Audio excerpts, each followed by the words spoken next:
Hello folks, welcome back to a daily vlog. Right, so the last 2 days I actually haven't done a video, and the reason for that is, what day is it today? It's Friday, so Wednesday afternoon there wasn't really a lot going on that was worth mentioning. Roy had an afternoon off, Chris was off, and there just wasn't really enough worth mentioning. And then yesterday I went to pick a car up which is now on Chris's ramp, and I'll talk to you about that when we get in. So I didn't get back till about 4:30 yesterday, so I didn't have a chance to get that video done. But right, so it is now Friday afternoon, about 3 o'clock, so I should swing the camera around and show you what the car park looks like. Typically full. Right, so that one there, I think in the last few daily vlogs I haven't been able to remember what it is we're doing on it. It's because we're really not doing a lot. We fitted some new HVAC controls, the heater controls, and a free inspection, and we've also secured the radiator because that was found not to be very well secured, and the customer's picking it up tomorrow.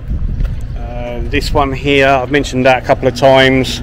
That one now, we have agreed to buy that now, so that is going to be a breaker.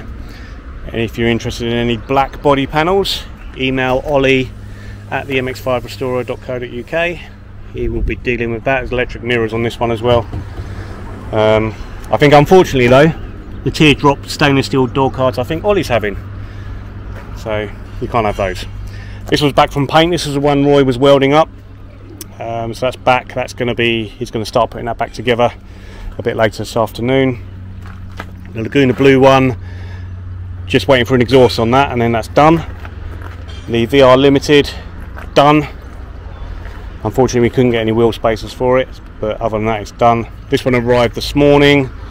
That's all the usual welding, seals, arches, chassis rails, and a few other bits and bobs. Titanium grey one, that's the one Grant was doing the chassis rails on. That is, next job on that is the rear arch, which we'll be cracking on with as soon as we can get to it. And that's one of the automatic ones that I think we're waiting for an ECU on that now. There's a problem with the ECU. Right, the blue Mark III there, Grant's just finished undersealing that and giving it a clean. That's being picked up any moment, I think. That one comes in, that one's being picked up. Let's go and find Roy. He's been cracking back on with this. This is the one that came in for an MOT and failed on a rear sill and arch, which turned into, well, failed on a rear sill, which turned into sill and arch, inner sill, sill end plate, all the welding. Now welded. Now welded. Yeah, so you pretty much, yeah, explained. Is the tea bag broken? No, it's something, I don't know what it is. Yeah, you pretty much explained what I've done. I don't know if this has been on any videos or not, I can't remember. I think so, because Grant had it for a while doing service. He was doing servicing and stuff, wasn't he? Yeah. So, yeah, so cell end plates were replaced. It wasn't too bad, but it had a hole at the top here, and as we were doing the arch, we obviously advised the customer to replace at the same time. That's been done, inner sill and outer panel. There was no inner arch work, that was all good. So just ready to go to paint? Yeah, ready to go paint. Do we know when that's going? No, I haven't spoken to Chris about that yet. Okay. So, alright. I'll get on to that in a bit. Alright mate, okay. Right, let's go on to Ash's project. Welding. So yeah, I mean, obviously we've spoken about this car before. This is having a full seal. Outer seal, it has been removed, as we can see. Actually just marked out where all the plug welds are going to go, so he's going to clean all those areas up, ready for plug welding. Seal's all been test fitted, is it? Mm-hmm. Yep. Sill end plate is on, as you can see at the back. We just walked past that, and you did loads of, in the last video you probably saw a hole up here. I think you'd done some of this, yeah. And then there was holes still down here, so that, and to here you can just about see where the panel's gone in there. But yeah, all recreated to look very much original. So this has all been replaced, all been cut out, replaced, and works internally as well, wasn't it? Yeah, that box section goes right up inside there, so to replace it. So what was that? That was like an L shape upwards, was it? Okay. All right, it's looking good. A seal going on this afternoon. Yeah. Great. Good job. Right, so this car on Chris's ramp, you would have seen this before because this is the one we did quite a lot of work on earlier in the year. Yeah. So, you know, the customer contacted us shortly after and saying it's making a strange noise. So we better recap on basically what we did. So it had a leak from the engine, which we put down as the sump. So the sump was removed via leaving the engine in. So we took a lot off the engine. So when the customer said it was making a funny noise, it's like, well, it could be something we've done, could be something we haven't done, but so you went up yesterday to pick it up, didn't you? Yeah, so yeah, it was yeah, either way we needed the car back here, so the best way to do that was for us to go and pick it up, of which I did with the van and trailer yesterday. So Chris is now having a look at that, and you think it's... I'm pretty certain it was the plastic cover behind the paint cooler. Okay. I've checked everything else. There's slides of it rubbing on there.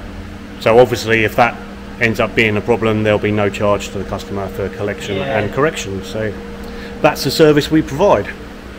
Yeah, it's one of those things. Things happen. It's how they're dealt with. That means you're either doing things right or not. Yeah. Should I probably explain why I'm probably a bit... Why you're a bit grumpy? Yeah. Oh yeah. Yes, you should. So, anyway, so anyone who watches the videos regularly, they'll know that Thursday night is sometimes a night that we might work on our cars after hours. I'm just adopting the listening to a story lean. Hang on. Oh, so everyone else. This is good. So since I put the ME442 in my car, I've always felt that maybe between sort of like 3,000 to 4,500, it didn't pull as much because I changed many things in there, the boost map and everything else. So I thought I'd up it a little bit. So last night, playing with it, and I upped it. But I did, when I was redoing the boost table, I did up it by quite a bit. And my plan was to sort of like get it sort of like smoothed out and then just taper it back down again. But while I was doing that, my wife pulled up to me beeping when I was outside doing this with a KFC for me, which that never really happens, so thanks Cheryl for that. So then my momentary brain just forgot about the things that I had done to that boost map, and then when I finished doing what I was doing, me and Ollie were working late last night, I went up the dual carriageway and destroyed my gearbox again. Number 2. We should have a good look at that and put that on a video of what you've actually done. Strip it up. It's fourth gear again. This time there was a lot of clanging going around, and I immediately followed by me just swearing like, and then just remembering what I'd done, because I would never normally make the increments that I would do and the amount that I did, because it's right in the danger zone for my car. It's when it was on the dyno, I think at 3,500 RPM, which was when also I stripped fourth gear as well.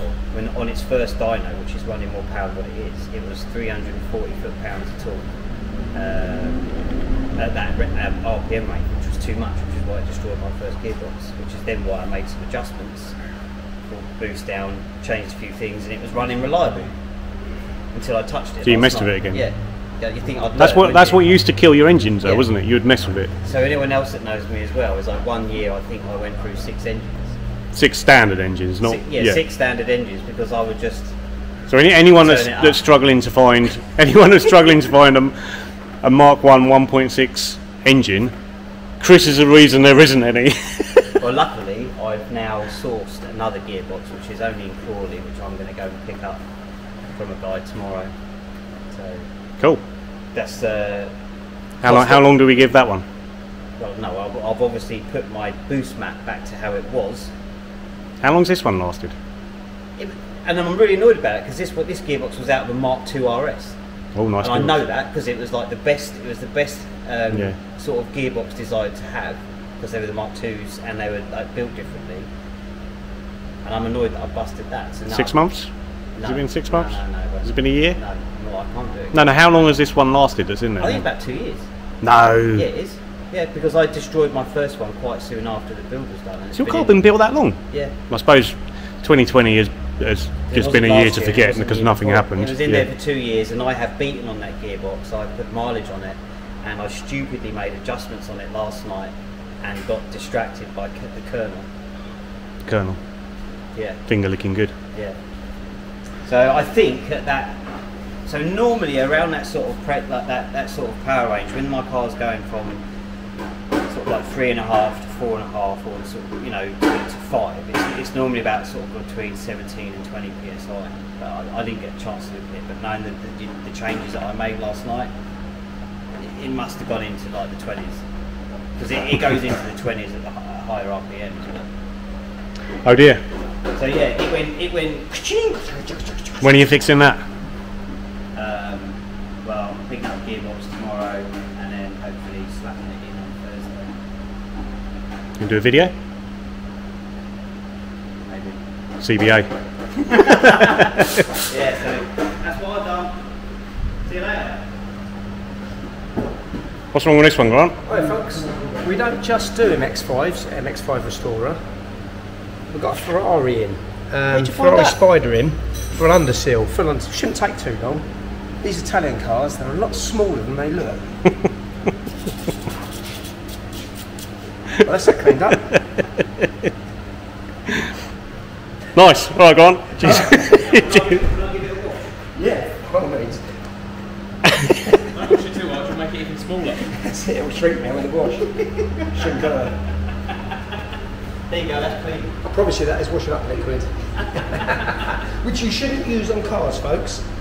Bye, folks. Know that, Chris. That is correct. Right, can you I snow suppose phone? it's easy to push when it breaks down. You need to snow. You need to snow phone that right now. Oh no. Oh God, what are we going to do now? You're right. It's easier to push. I saw that. You did that on purpose. You've just lost it in his full claims bonus. How long are we going to mess about with this for? That's enough now. Yeah, I'm bored now. Cut. What did you say then, Grant? Oh, okay. See you on the next one, folks. Bye.